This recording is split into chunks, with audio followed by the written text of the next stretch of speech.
Hello and welcome to GoodBadEh, where we review games and find out whether they were good, bad, or eh. I'm very excited to review today's game, Mega Man 11. I've been looking forward to this game since it was released, and having it on Switch is... Wait, we couldn't afford Mega Man 11? It's only like $30. Well, if I'm not reviewing Mega Man, what am I reviewing? You have to be fucking kidding me! Oh my god! Why would anyone want to play this game?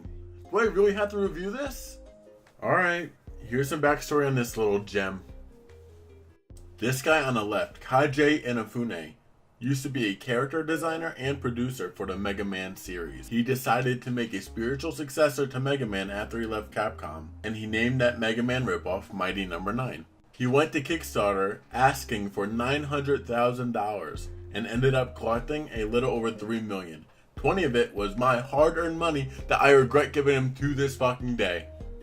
Anyways, they beat that goal in 2 days due to the hype alone on what could be a substitution for a new Mega Man game. Let me repeat something just one more time for the people in the back. They raised $3 million. That is 3 times what they asked for.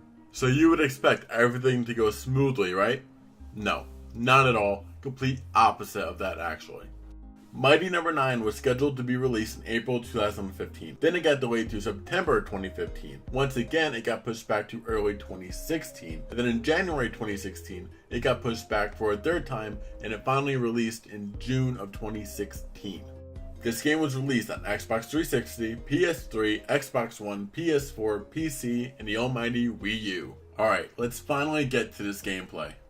This game is trash. Thank you for checking out the first review. There will be a new video released every Wednesday, so make sure to like, subscribe, comment, and share this video. Oh, there's more review. Oh, my bad. I used a PS4 controller on Steam and it just felt super choppy. The controls were so fucked up that if you tried to jump, you would just stand there and Beck, the Mega Man ripoff, would look at you and ask you why you were punishing yourself by playing this game. I know it's a shooter platformer and all, but it's the same shit over and over again. They overused the designs for each enemy, and I would like to see a game where the enemies are trying to kill Mighty No. 9. I can get behind that. Kickstart it. I did die quite often though. Not because I'm terrible at video games, which I am, but due to the poor level design and the fact that it just wasn't fun to play. I believe it tried way too hard to mimic and recreate the greatness that the Mega Man series has, and just failed miserably on all fronts.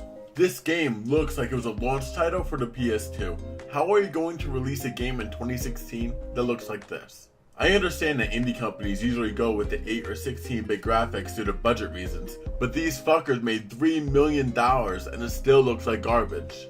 The story was about a robot uprising, and Beck was one of the few robots that were unaffected. He goes through the different levels to restore the original personalities to his siblings. Sounds like a great story, right? You probably remember it, because it's pretty much the exact same story from the first Mega Man game released back in 1987.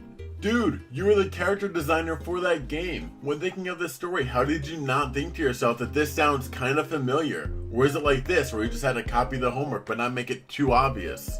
There aren't even any actual scenes in the game that are animated. It's just screenshots of what could have been actual scenes. It might as well have been early concept art because they still look terrible. This guy had to be money hungry or something to take a beloved character that he spent 23 years of his life putting his time and effort into, whether it was being a character designer or producer, and then making a carbon copy of it thinking it would be just as good as any game in the Mega Man series. The best part of the Mega Man franchise is that each one of its games has creativity behind it, great level design, and Mega Man himself. Mighty No. 9 does not come close to matching what the Mega Man series offered in any aspect. Mega Man is such an iconic character and there is so much love behind that franchise that Mighty No. 9 just couldn't match. But when they tried to recreate it, they were like Sandra Bullock and Bird Box. Every producer had blindfolds on during production. Now the game that so many people wanted to love ended up being pure garbage in terms of graphics, gameplay, story, and heart. And now for the GBE fun fact of the video. The guy on the left, Yuri Lowenthal, who voices Beck in Mighty No. 9, also voiced Spider-Man / Peter Parker in Spider-Man on PS4 this past year. With this being the first review here on GBE, I really wanted to start off with a good game. It's unfortunate that we had to get Mighty Number 9 instead. It pains me to say this, but Mighty Number 9 is getting bad. There seemed to be no heart behind this game, and they just wanted to capitalize on the disappearance of the Mega Man franchise that has now come back into our lives with Mega Man 11. It was also not that fun to play, and the story is just a bad copy and paste of Mega Man 1 that it isn't special like a game's story should be. Thank you for watching. Be sure to like, comment, subscribe, and share this video. They will only get better from here. I hope.